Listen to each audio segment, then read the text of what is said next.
성경 말씀 베드로전서 2장 4절과 5절을 보도록 하겠습니다.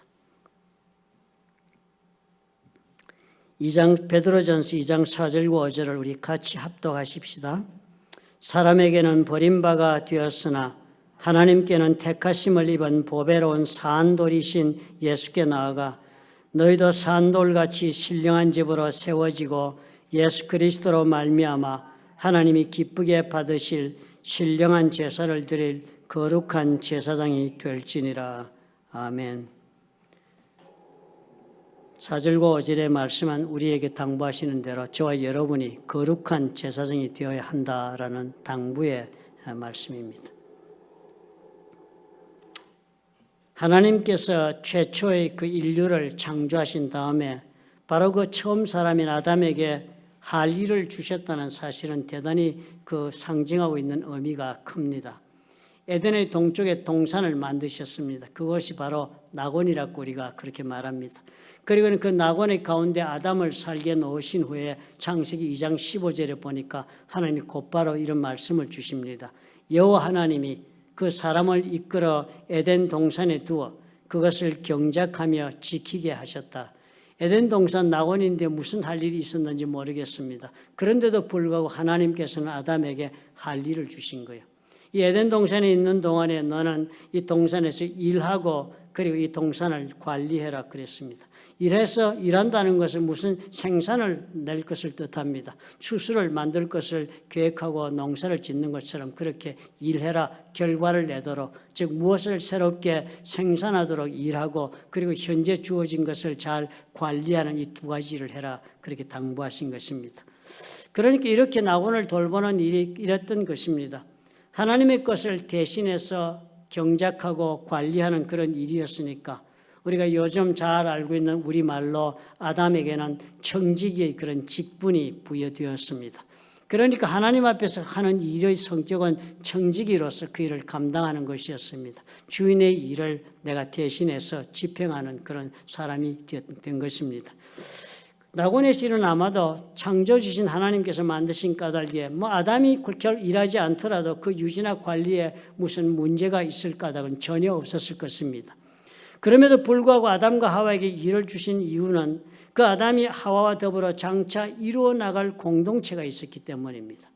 아담과 하와가 하나가 되어서 가족 공동체를 이루는 일에 있어서 지금 이 아담에게 주어진 일이 있어야만 그런 공동체를 유지하고 발전시키는 일이 될 수 있기 때문에 아담에게 이 일을 맡기신 것입니다. 앞으로 일어날 일에 대해서 준비시키신 것입니다.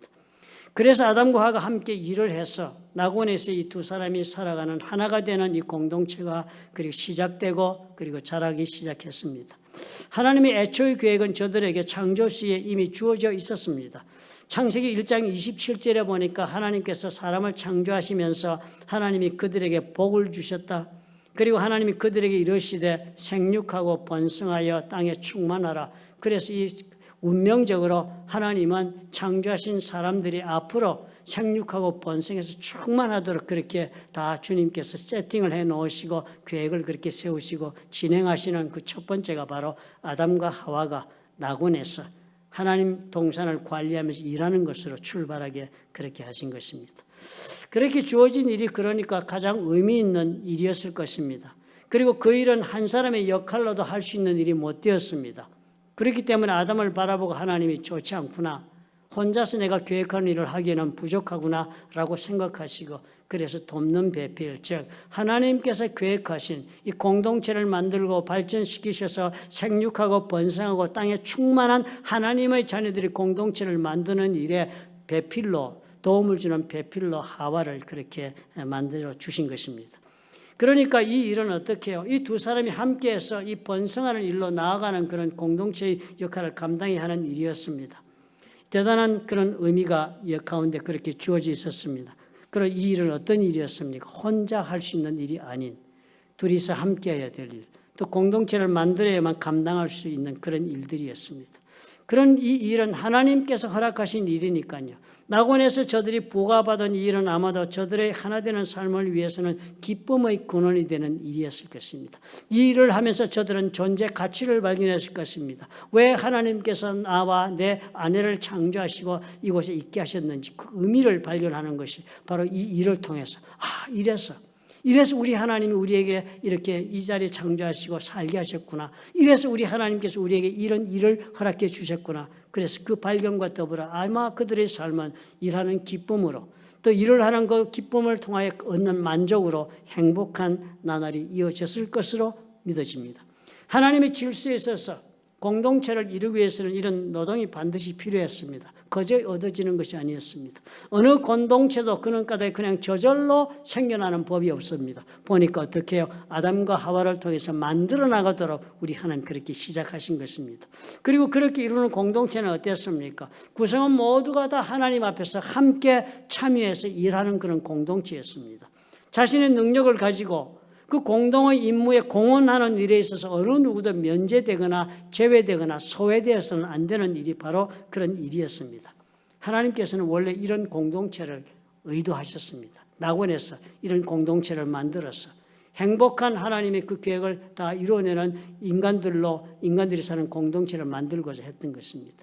모두가 다 함께 일하는 공동체, 다 함께 일을 함으로써 하나님이 계획하신 그 일의 그 목적을 달성하고 그래서 모두가 다 만족할 수 있고 행복한 일을 하는 그 공동체가 에덴을 통하여서 세우고자 했던 하나님의 공동체의 모습이었습니다. 아마도 이런 하나님의 뜻이 그대로 이루어졌더라면 인류 역사가 완전히 달라졌겠죠. 그죠? 아마도 그랬더라면 성경은 아주 매우 짧은 책이 되었겠습니다. 이렇게 두툼하지 않았을 것입니다. 창세기 2장 그리고 낙원에서 아담과 하와가 이렇게 일하였다는 것을 아마 마무리 지어지고 그리고 나서 이 세상 모든 것은 참 최선으로 잘 이루어졌다 하는 것으로 아마 마무리 지어지고 말았을지도 모릅니다. 모든 사람들이 하나님과 서로에게 순종해가고 순복했고 그들은 그래서 모두 행복하게 살았다 하는 것으로 아마 이야기가 끝이 났을지도 모르겠습니다. 그런데 그런 공동체의 그런 하나님 이상이요. 아담과 하와가 선악과를 따먹음으로써 완전히 좌절되고 깨어지게 된 것입니다. 저들은 관리자의 그런 역할을 거부하고 스스로 주인이 되고자 했기 때문이었습니다. 하나님의 말씀 대신에 그래서 저들은 사단의 말을 듣고 스스로가 내가 선과학의 기준을 세우는 주인공이 되고 싶다.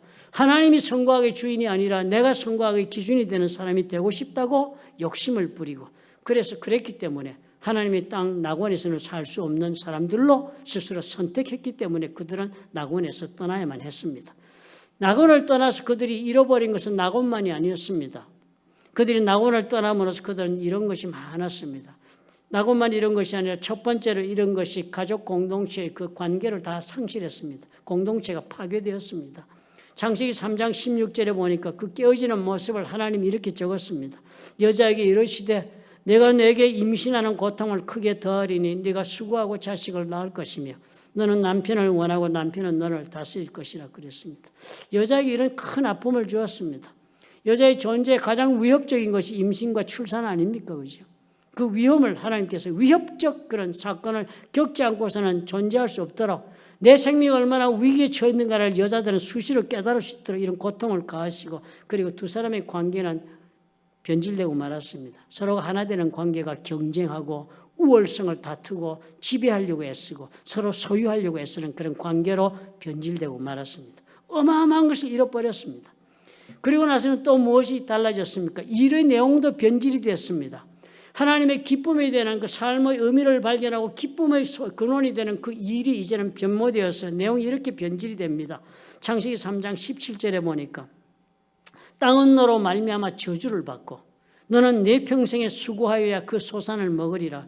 땅이 내게 가시덤불과 엉겅퀴를 낼 것이라. 네가 먹을 것은 밭의 채소인즉 내가 흙으로 돌아갈 때까지 얼굴에 땀을 흘려야 먹을 것을 먹으리니. 그래서 참 놀라운 말씀을 주셨잖아요. 이 땅이 우리가 살고 이 땅이 우리는 어떤 땅이라고 해요? 저주받은 땅이랍니다. 저주를 받은 땅이 되었으니까 이 저주받은 축복의 땅에서 노력을 해서 거둘 것이 얼마가 될까가 참 미지수인데 불구하고 우리 일하고 있는 땅이 저주의 땅이고 그 땅에서 평생 수고해야 된다. 평생 일을 해야 된다. 평생 일을 해야 어떻게 해요? 먹고 산다는 거예요. 그런데 그 일 자체도 쉽지 않은 거예요. 엉겅퀴와 그리고 가시덤불이 그 잔뜩 깔리는 땅에 대해서 수고도 보통의 수고가 아니라 고생을 해야 하는 것입니다. 그렇게 해서 끝까지 생존을 위해 수고하다가 그렇게 결국은 그 저주받은 땅에 몸을 묻고 만다 그랬습니다. 사실 우리가 지금 이렇게 살고 있지 않아요? 이런 이제 우리에게는 기쁨은 그냥 생존 수단으로 변해가지고요. 어떻게든지 이 일을 빨리 꺼내고 은퇴해서 남은 시간을 정말 나를 위해 쓸 수 있다면 그것이 복된 생각이다, 일이다라고 생각하고 사는 그런 우리들로 변모되고 말았습니다. 이런 이제 더 이상 기쁨의 대상이 되는 때가 아닙니다. 수고하고 애쓰고 생존 위해 땀 흘리고 그렇게 해야만 우리는 오늘을 살 수 있는 그런 존재가 됐습니다. 공동체를 향한 하나님의 계획이 이렇게 파괴되면서요. 하나님이 인간에게 원래 축복으로 부여하셨던 그 일이 이제는 뭐가 됐습니까? 우리에게는 짐이 되고 또 어떤 이에게는 저주가 되기도 하는 것입니다. 우리 살아가는 현실을 오늘 가만히 돌아보면 여러분 과연 이 성경 말씀이 맞지 않습니까? 오늘 과연 우리 가운데 몇 사람이 일하는 것이 기쁨이요 그 인생의 만족을 위해서 하는 일을 하는 자가 몇 명이나 되고 있습니까? 극소수예요. 극소수. 모든 사람들이 대개의 사람들이요. 이 일이 우리의 생존을 위한 피할 수 없는 나의 전 인생을 바쳐서 투자하고 소비해야만 오늘을 살 수 있게 만드는 그런 일들이 되고 말았습니다. 그러나 아직도 약간의 그 잔영은 남아있어서 그런 일조차도 우리에게 참으로 오늘 내가 왜 존재하는가 의미를 발견하는 그런 일이 되고 있는 것도 하나님의 자비하심이겠습니다. 우리 하나님은 역사에서 애초에 인간을 향한 이 공동체의 계획을 중단하고 그래서 백지화시켜버리고 마신 분이 아니었습니다. 아무리 아담과 하와가 하나님 계획을 실패하게 만들고 있었다 할지라도 우리 하나님 결코 실패하지 않으시는 분인지라 우리 하나님은 다시 또 새로운 계획을 가지시고 인간을 찾아오셨습니다. 그래서 우리 하나님 우리를 향해 거대한 새로운 계획을 운영하기 시작을 합니다. 그것이 바로 이스라엘의 건국입니다. 아브라함을 통하여서 하나님께 오래전부터 창세 전부터 계획하시다가 아브라함 때부터 시작하여 430년을 투자해서 한 족속을 애굽에서 길러냅니다. 그리고서는 150만이 되는 족속을 길러서 광야로 보내 40년을 훈련해서 470년 그리고 또 가나안 땅으로 수십 년에서 근 500년의 시간을 투자해서 가나안 땅에서 하나님께서는 이 깨어져 나간 가족 공동체를 다시 한번 회복시키셔서 하나님이 뜻하신 바를 이어가시고자 그렇게 시도하셨습니다. 그래서 출애굽기 19장 5절과 6절에 보니까 이런 기록이 적혀 있습니다. 세계가 다 내게 속하였나니 너희가 내 말을 잘 듣고 내 언약을 지키면 너희는 모든 민족 중에서 내 소유가 되겠고 너희가 내게 대하여 제사장 나라가 되며 거룩한 백성이 되리라 그랬습니다. 하나님 말씀 잘 듣고 언약을 지킨다는 조건을 달았습니다. 왜? 아담과 하와가 그러하지 않았기 때문에요. 아담과 하와는 그런 하나님이 조건을 제시 안 해서 그랬는지 어쨌든 그렇게 하나님 배신하고 갔으니까 이제는 이스라엘 백성 조건 단서를 답니다. 다는 아니다. 그러나 만약의 경우에 너희들이 내 말을 잘 듣고 내 언약만 지킨다면 너는 모든 민족 중에서 내 소유를 삼아주겠다. 대단한 약속이잖아요. 그죠? 너희가 내게 대하여 내 소유가 되어가지고는 제사장 나라가 된다고 그랬어요. 모든 다른 나라들에게 대하여 너희가 제사장 직분을 감당하는 나라가 되니까 그 제사장 나라의 백성들은 다 제사장이 되는 겁니다. 거룩한 백성이 되리라. 그렇지요. 하나님 이렇게 삼아주겠다. 이것은 하나님의 뜻이 지금 저들에게 표현되고 있는 것입니다. 아담과 하와를 통해서 만들고자 했던 하나님이 다스리시는 하늘나라를 가족 공동체로 다시 이루고자 하는 그 의도가 오늘 이 말씀 속에 그대로 드러난 것입니다. 하나님의 처방이었습니다. 깨어져 나간 인류의 삶을 다시 회복시키기 위한 하나님의 처방이 그랬던 것입니다. 모든 사람이 다 제사장이 되는 그런 나라를 만들어서 하나님은 그들의 왕이 되어 다스리는 나라를 만들고자 하는 것이 하나님이 인류를 향하신 치유의 방법이었습니다. 그래서 그 사람들은 다 하나님 나라를 위하여 제사장이 되어 일을 하는 그런 백성들로 삼고자 한 것이 하나님의 계획이었습니다. 이 하나님이 일을 하는 것을 가리켜 우리는 사역한다 그렇게 말을 하지 않습니까? 이 사역이라는 단어는 영어로는 ministry 그렇게 씁니다. 그런데 이 단어는 본래 라틴어에서 유래한 단어라고 합니다. 라틴어에서 종, 주인의 말을 들어서 그대로 자신의 삶을 다 바쳐 일하는 그 종을 가리켜서 얘기하는 단어가 그 이 사역의 단어의 어원이라고 합니다. 그러니까 하나님 나라의 일을 한다는 것은 우리가 하나님의 종이 되어서 하나님의 계획하신 그 일들을 다 우리가 감당하고 실천하고 그렇게 행하는 것을 뜻합니다. 하나님께서는 그렇게 이스라엘 백성들을 제사장 나라를 삼아가지고 하나님 나라의 사역자들로 다 그들을 쓰겠다고 그렇게 계획하고, 그것이 바로 인류의 모든 문제에 대한 치유요 해결책으로 그렇게 하나님은 제시하신 것입니다. 그런데 이스라엘 사람들 어떻게 했습니까?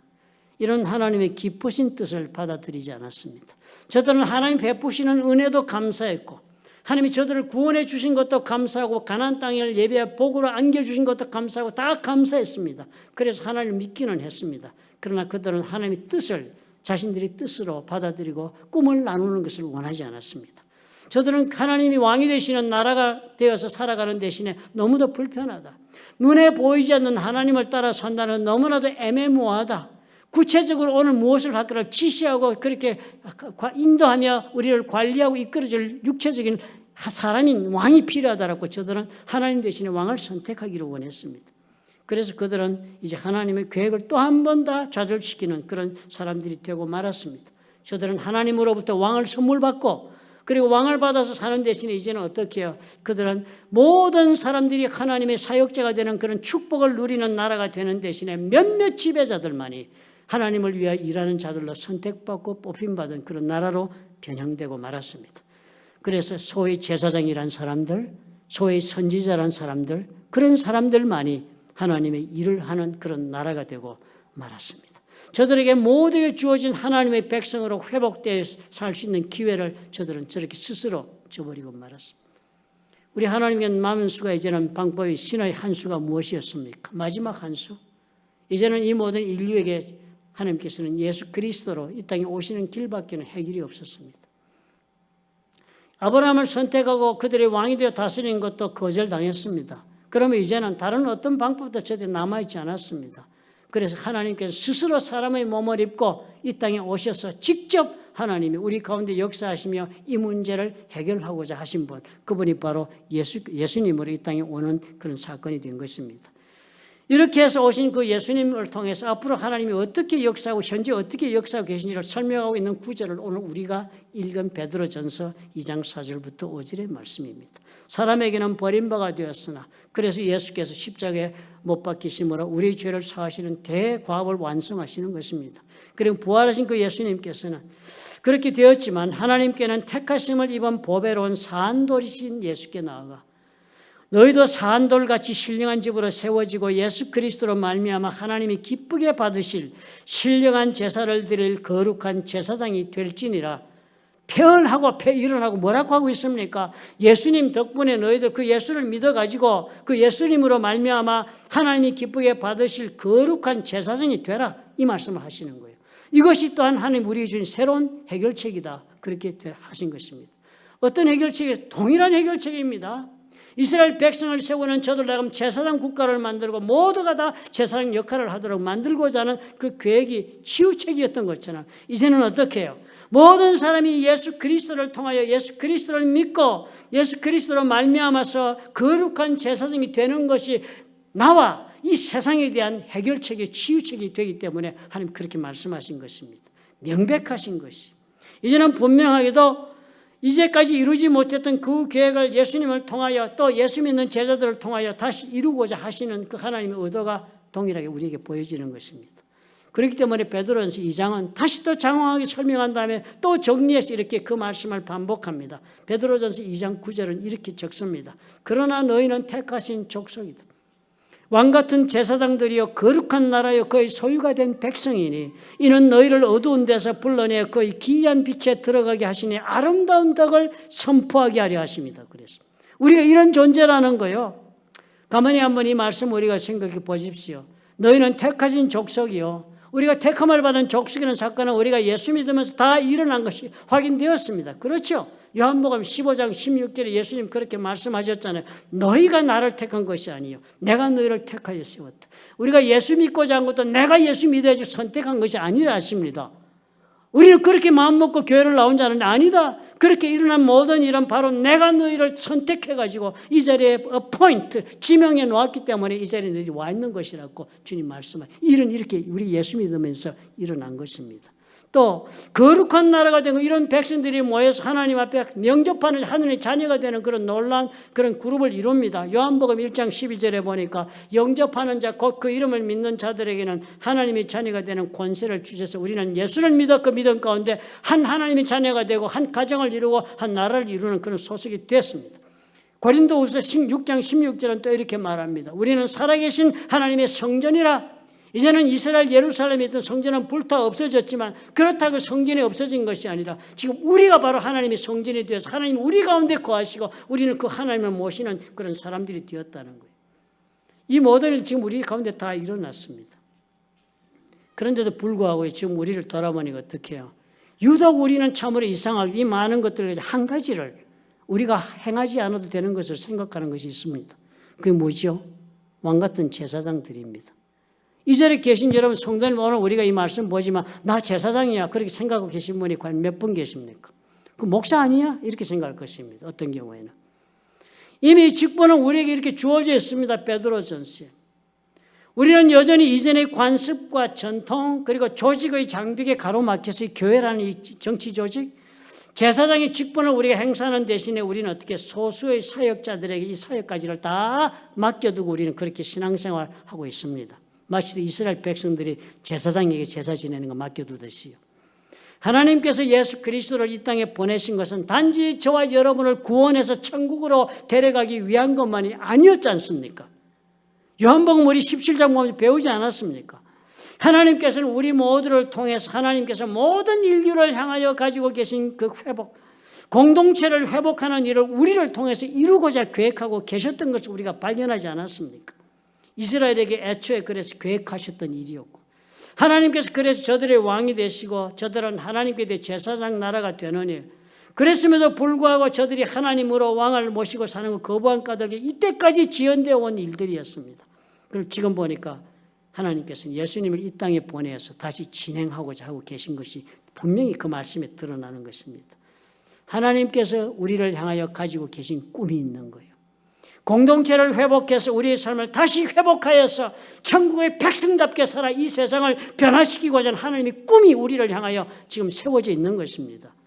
놀랍게도 그 꿈이 어떻게 해요? 성경 말씀 보니까 2000년 전에 예수님이 이 땅에 오신 후부터 교회가 세워지면서 그 꿈이 시작되었던 것입니다. 만인 제사장의 역사가 벌어진 것이에요. 그러므로 오늘 우리가 살면서도요, 이 시대의 부름에 우리가 부응해야지요. 시대별로 역사하시는 하나님의 모습이 다르지 않았습니까? 구약 성경부터 읽어보니까요. 지금 우리는 성령께서 역사하시며 이 제사장의 사명을 감당할 시대를 지금 우리가 살고 있는 것입니다. 단순히 예수 믿고 구원받고 그리고 치유받고 삶에 복받고 그렇게 살다가 천국 가는 것이 저와 여러분의 신앙의 목표가 될 수가 없습니다. 우리를 향하신 하나님의 꿈을 이제 우리가 알고 그 꿈을 우리도 받아들이고 나누며 살아야 할 그런 사람들이 된 것을 우리가 깨달아야 합니다. 왜 예수께서 십자가에 달리시기 전에 하나님 앞에 그토록 애타게 모든 예수 믿는 자들을 위해 간절한 그 마지막 기도를 드리면서 우리를 이 세상으로 보내겠다 하셨는지를 이제 우리는 그 마음을 이해할 수 있어야 됩니다. 이제는 구약시대의 제단은 이 세상에 어디에도 존재하지 않습니다. 그러나 이제는 우리가 분명 하나님의 성전이 이 땅에 다시 세워진 것을 우리가 압니다. 성경이 이렇게 증거하고 있기 때문입니다. 고린도전서 3장 16절이요. 너희가 하나님의 성전인 것과 하나님의 성령이 너희 안에 계시는 것을 알지 못하느냐. 이 원어를 보면 영어 성경이 더 분명히 구분이 됩니다. 이때 너희는 복수를 썼습니다. 한 사람을 가리키시는 게 아니고 너희들이라고 그렇게 말씀하시. 너희들이 하나님의 성전인 것과 하나님의 성령이 너희들 안에 계신 것을 알지 못하느냐. 그러니까 하나님의 성령이 너희 안에라는 말들도 복수 가운데 계신다는 뜻이니까 영어로 번역할 때 보면 쉽게 했습니다. In the midst of you. 너희들 가운데에. 즉 우리가 이렇게 모여 앉아 있는데요. 우리 모여 앉은 이 가운데 성령께서 오셔서 거하시는 성전을 이루고 있다는 거예요. 우리가 이렇게 예수 이름 모인 곳이 뭡니까? 교회지요. 그러니까 교회에 우리 주님께서는 성전 삼으시며 이 교회 안에서 하나님이 역사하고 계시다. 그 가운데서 우리가 뭐가 되어야 한다고요? 제사장의 직분을 감당해야 한다. 즉 저와 여러분 모두에게 있어서는 이 성전을 이루고 있는 이 성전이 바로 우리의 사역 현장이 되고 있다. 그렇게 성경은 말씀하고 있는 것입니다. 하나님의 제사장의 직분을 이 성전 속에서 즉 교회관에서, 교회 안에서 성도들의 관계 속에서 우리가 그 사명을 감당해야 된다는 것입니다. 고린도전서 6장 19절은 또 이렇게 얘기합니다. 너희 몸은 너희가 하나님께로부터 받은 바 너희 가운데 계신 성령의 전인 줄을 알지 못하느냐.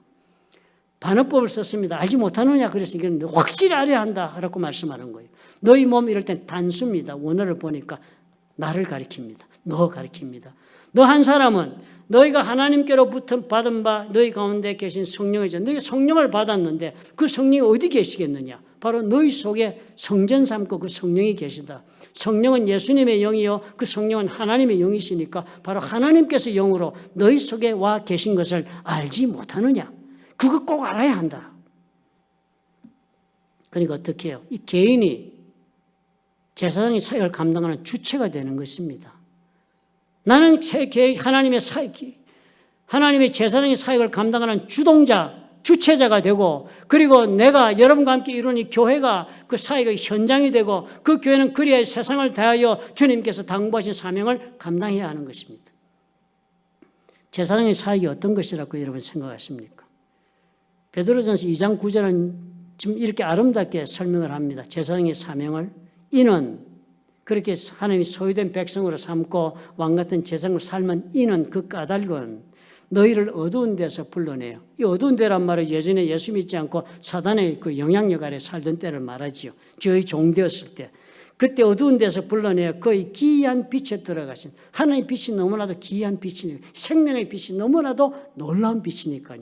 그 생명의 빛 속으로 들어가게 하시니 아름다운 덕 우리를 구원해 주신 그 아름다운 메시지 그 스토리를 선포하게 하려 하심이라. 이 세상에 대하여 선포하게 세상에 대해서 하나님의 메시지를 드러나 알게 하는 그런 역할을 감당하게 하려고 하나님이 이렇게 제사장으로 삼았다는 것입니다. 하나님의 구원의 역사를 선포하는 일이요. 그래서 사람들로 하여금 구원받아 하나님의 자녀로 회복되게 하는 그 사역을 감당하라고 우리를 제사장으로 삼았다 하시는 것입니다. 구약의 제사장도 또한 동일한 사역 아니었습니까? 구약의 제사장들이 한 일이 무엇이었습니까? 죄 지은 백성들, 하나님을 알지 못하고 사는 백성들이 하나님을 찾아 성전에 오면 이 제사장은 제사를 드림으로 이들의 죄를 하나님 앞에 사함받게 하나님과 다시 연결시켜줘 하나님의 자녀로 사는 삶의 기회를 만들어주는 것이 제사장의 역할이었습니다. 바로 그 제사장의 역할이 오늘 우리 모두에게 하나님 기대하고 있는 역할과 동일한 것입니다. 교회를 통해서 예수님을 머리로 삼는 지체가 되는 공동체를 이룬다. 이 복잡한 말 같은 것도 그 이야기를 가만히 보니까 다른 것이 아니네요. 그래서 우리 모두가 다 가족 같은 연대 관계 속에서 우리가 공동 운명체를 이루어서 그 힘으로 우리가 다 하나님을 섬기는 이 사역을 감당하는 그런 사람들이 되어야 한다. 어느 한 사람 다 예외 없이 다 이 사역에 동참해야 한다 하는 하나님의 꿈이 들어있는 말씀이 바로 이 말씀인 것입니다. 우리는 지금 이런 성령께서 역사하시는 놀라운 시대를 살고 있습니다. 특정 사람 몇몇만이 감당하던 하나님의 사역을 이제는 우리 모두에도 감당할 수 있는 놀라운 기회가 부여된 놀라운 특권을 허락받은 그런 사람들입니다. 하나님께서 하나님 일을 당부하게 하실 때 아무나 불러 쓰시겠습니까? 주님께서 뽑으신 자의 반열에 우리가 쓰는 것입니다. 얼마나 놀라운 특권이에요. 하나님이 우리에게 당부하시는 특권입니다. 여러분. 우리 교회를 통하여 하나님이 여러분에게 직분 주시는 그 특별한 하나님 주시는 프리빌리지, 나에게만 주는 사역의 놀라운 은혜의 기회인 것을 아셔야 합니다. 그것을 부담으로 하신다면 영원히 두 번 다시 받지 못할 것입니다. 인간은 이런 하나님의 계획이요. 참으로 오랫동안 지연시키고 거부하고 살아오지 않았습니까? 오늘 우리가 예수 믿고 은혜를 받고 그리고 또 감사와 찬양을 돌리려 하지만 과연 우리의 삶이 이 하나님의 계획에 얼마나 부응하고 있습니까? 과연 우리는 얼마나 내가 하나님의 사역을 감당해야 한다라고 스스로가 스스로를 하나님 앞에서 채찍질하며 노력하며 애쓰는 사람이 과연 얼마나 되겠습니까? 초대교회요. 왕성하게 하나님 쓰임받은 이유가 바로 저들은 다 모든 사람들이 하나님의 사역자였습니다. 그토록 왕성했던 그 초대교회 역사가 그 불꽃이 언제 꺼지기 시작했습니까? 로마의 콘스탄틴 황제가 그리스도교를 국교로 받아들이고 나니까요. 놀라운 변화가 교회 가운데 벌어진 것입니다. 교회는 이제 하나님의 힘으로 유지될 필요가 없어요. 막대한 제국의 권력이 그 교회를 유지하고 뒷받침해 주니까 교회는 선택을 아담이 마치도 쉬운 길을 선택하지 교회는 타락의 길을 선택했습니다. 교회 존재의 그 모든 존재의 그 힘의 근원을 제국에 두기 시작하면서부터 교회는 몰락하기 시작했습니다. 그리고서는 그 첫 번째로 벌어진 사건이 뭐였습니까? 모든 성도들이 사역의, 교회에서 이루고 있던 성도들이 사역의 자리에서 손을 놓고 몇몇 극소수의 성직자들만이 모든 하나님의 사역을 독점하는 그런 시대가 오고, 그래서 영적으로 암흑기가 시작이 됩니다. 오랫동안 중세기가 암흑기 속에 지속되지 않았습니까? 6세기가 될 때까지요. 그래서 그 기간 동안에는 그 성직자들은요, 스스로 하나님 앞에서 특별한 권리를 가진 지배 계급으로 자신들을 이해하고, 일반 성도들은 하나님 앞에서 그저 이들이 베푸는 구원을 선물로 받고 이들이 베푸는 은혜를 복으로 받고 하는 정도의 그런 수혜 계급으로 성도들을 직급을 낮추어서 이름을 평신도라 그렇게 지어 불렀습니다. 그러니까 평신도란 말은 비성경적 용어입니다. 우리가 쓰고는 있지만 성직자들은 특권 계급이라 돼서 모든 사역을 독점하고는, 그래서 성경조차도 그들은 라틴어로 된 것만 읽었습니다. 그 당시만 해도 라틴어가 사어였습니다. 그런데도 불구하고 그 쓰지 않는 고대 라틴어를 가지고 쓰여진 성경, 번역된 성경을 가지고 그들은 예배드리고 그걸로 설교하고, 누가 그걸 알아들어요? 평신도들 알아들을 것이 없는 것이니까요. 시키면 시키는 대로 하기만 하면 되고 헌금이나 내고 노동이나 하면 되는 것이 평신도였으니까요. 그 교회가 어떤 교회였습니까? 타락한 교회였지 않습니까? 요한계시록 보면 그 교회가 어떻게 묘사되고 있습니까? 어마어마한 타락을 이룬 교회로 번질되고 말았습니다. 6세기에 하나님의 자비하심이 있어서 교회가 개혁되어 종교개혁이 벌어졌습니다. 그 종교개혁이 어떤 다른 혁명도 아니었습니다. 교리를 개선하고 뭐 이런 것이 아니었습니다. 직제를 개발하는 이런 게 아니었습니다. 그 당시에 마침 더 금속 인쇄술이 개발되었습니다. 구텐베르크. 대량의 책을 인쇄하는 기술이 발전되니까요, 마틴 루터가 라틴어로 된 성경을, 마틴 루터가 사지였으니까 라틴어를 아니까 독일어로 번역했습니다. 그리고서는 금속 활자의 기술을 이용해서 대량의 성경을 복사하기 시작했습니다. 저렴한 가격에. 그리고 그 성경이 어떻게 해요? 성도들이 손에 쥐어진 것입니다. 이제 하나님의 그 놀라운 비밀, 말씀 속에 들어있던 하나님의 그 계시의 말씀과 그 비밀이 이제 일반 성도들도 다 아니까 어떻게 해요? 놀라운 변화가 일어나기 시작했습니다. 성도들이 손에 하나님의 말씀이 쥐어지고, 이제는 성도들이 그 하나님의 말씀을 따라 묵상하고 자신의 삶을 하나님과 함께 동행하는 자의 삶을 선택할 수 있는 그런 은혜의 시대가 다시 회복된 것입니다. 그러나 그런 시대가 이제는 어떻게 발전해 가고 있다고 여러분 생각하십니까? 중세 암흑기간 동안에 사라졌던 것이 성경은 다시 그들의 손에 돌아왔지만요, 아직도 제사장의 그 역할과 사역은 회복되지 않은 곳이 곳곳에 있습니다. 이제는 하나님의 사역, 그래서 소수의 성직자들의 손에서 하나님의 믿음의 자녀들이, 그 백성들이 넘어오는 지금 시대를 우리가 맞은 것입니다. 이미 2000년 전에 그 시대가 시작된 것입니다. 초대교회에서 그 시대는 이루어지고 있었던 것입니다. 그런데 어떻게 해요? 교회가 타락하면서 그 모든 기능을 다 잃어버리고 말았습니다. 우리가 이것을 회복해야 해요. 우리가 하나님의 사역은 이제 소위 말하는 목회자들의 손에 있지 않다는 것을 절감해야 하는 것입니다. 하나님은 온 성도들에게 이 사역을 위임하시고, 그래서 믿음으로 하나님의 사역에 부르심에 응하여서 사명을 감당하기를 기대하고 계신 것입니다. 그런 기대에 부응하여 교회를 이루는 때는 초대교회 모두가 다 어떻게 해요? 하나님의 성령의 역사하심이 그들 가운데 넘치는 교회를 다 이루었습니다. 그들은 참으로 그 이루는 일들을 바라보니까 어땠습니까? 진실로 예수께서 약속하신 말씀이 초대교회에 일어나지 않았습니까? 주님 요한복음 14장 12절 이렇게 약속했었습니다. 내가 진실로 너에게 이르노니 나를 믿는 자는 내가 하는 일을 그도 할 것이요 또한 그보다 큰 일도 하리니 이는 내가 아버지께로 감이라. 예수님 약속은요, 예수님이 하신 일만큼이라 우리는 했으면 대단하다 생각하시겠죠. 주님 그러하지 않다.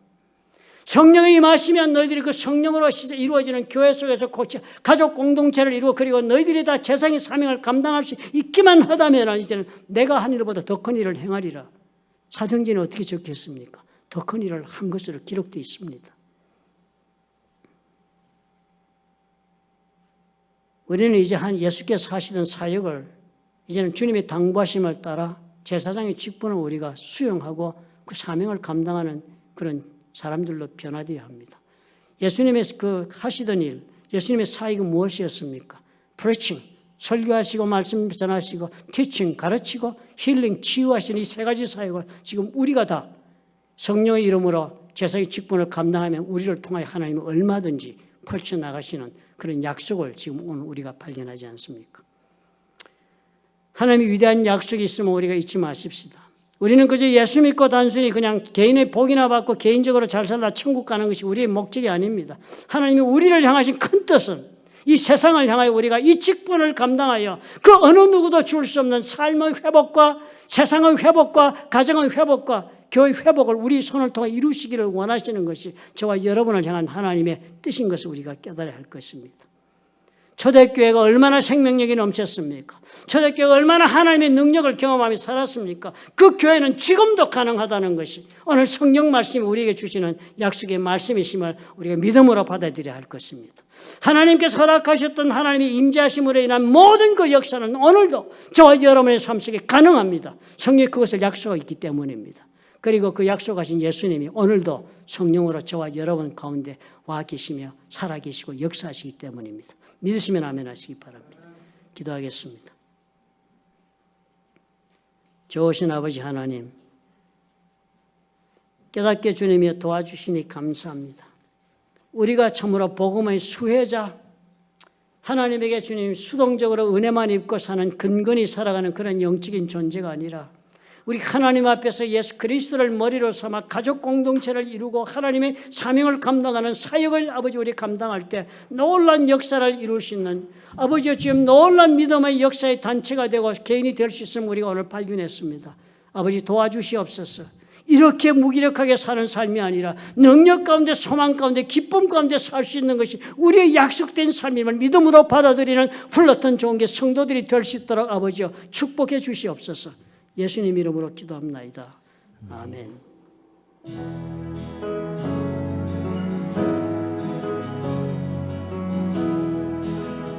제가 먼저 선창하겠습니다. 우리 주 이름으로. 우리 주 이름으로 모였으니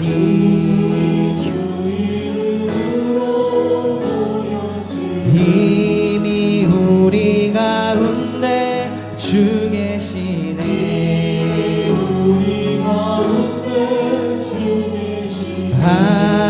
아름다우신 주 앞에 기뻐해.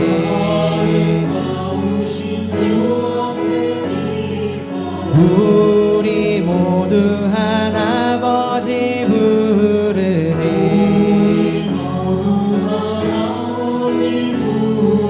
하나 되어서 형제들 함께하리.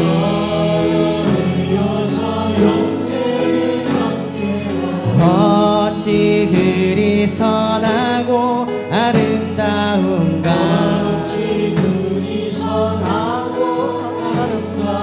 보배로운 성령의 기름 흘러넘치고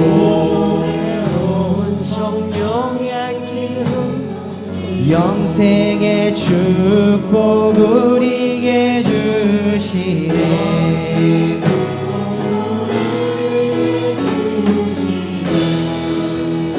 같이 우리 모두 하늘 아버지 자녀들 아버지 품 안에서 모두 한 가족 아버지의 얼굴빛 비추실 때 우리 안에 천국의 기쁨 넘치네. 우리가 가진 것 주님께 받았으니 주님께 받았으니 형제 자매와 즐겁게 나누세. 자매와 즐겁게 나누세. 서로의 필요 따라서 나눌 때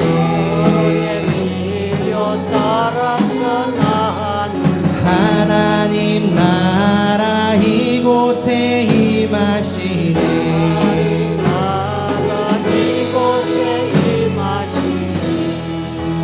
우리 모두 하나님 아버지 우리 모두 하늘 아버지 자녀들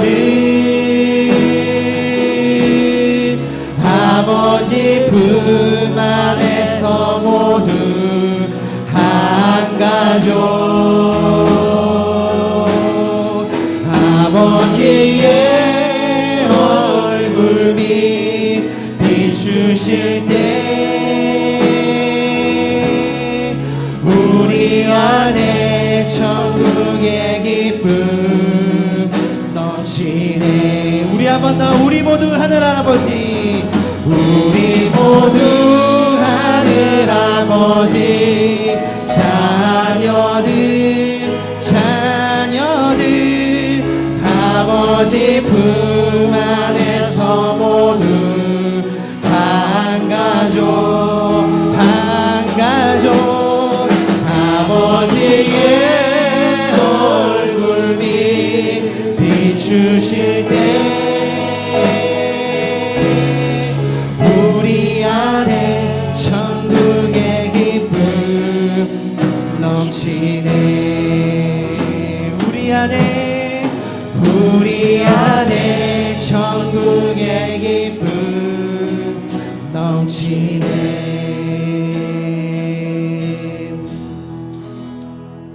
좋으신 아버지 하나님, 우리에게 새 마음을 주시고 새로운 이해를 허락해 주시옵소서. 아버지 앞에 이제는 우리가 다 수동적인 성도의 아버지의 삶의 자리에서 일어서서 능동적으로 주님께서 그토록 이루기를 원하시는 주님의 꿈, 예수 그리스도의 교회를 향하신 꿈, 모든 성도가 다 왕같은 제사장이 되어 사역하는 그런 교회를 이루는 일에 우리가 다 주님 동참할 수 있도록 은혜를 부어 주옵소서. 그것이 우리의 소망이 되고 우리의 기쁨이 되며 우리의 자랑이 되도록 아버지여 허락해 주옵소서. 이제는 이 말씀을 따라 믿음 가운데 결단하고 우리 하나님 앞에 일어서는 하나님의 사랑하는 자녀들과 그들의 생업과 가정 위에 보혈로 값지고 세우신 풀러튼 좋은 교회와 파송하신 선교사들 위에 지금부터 우리 주 예수 그리스도의 무한하신 은혜와 아버지 하나님의 극진하신 사랑과 보혜사 성령님의 교통하심이 영원토록 함께 하실지어다. 아멘.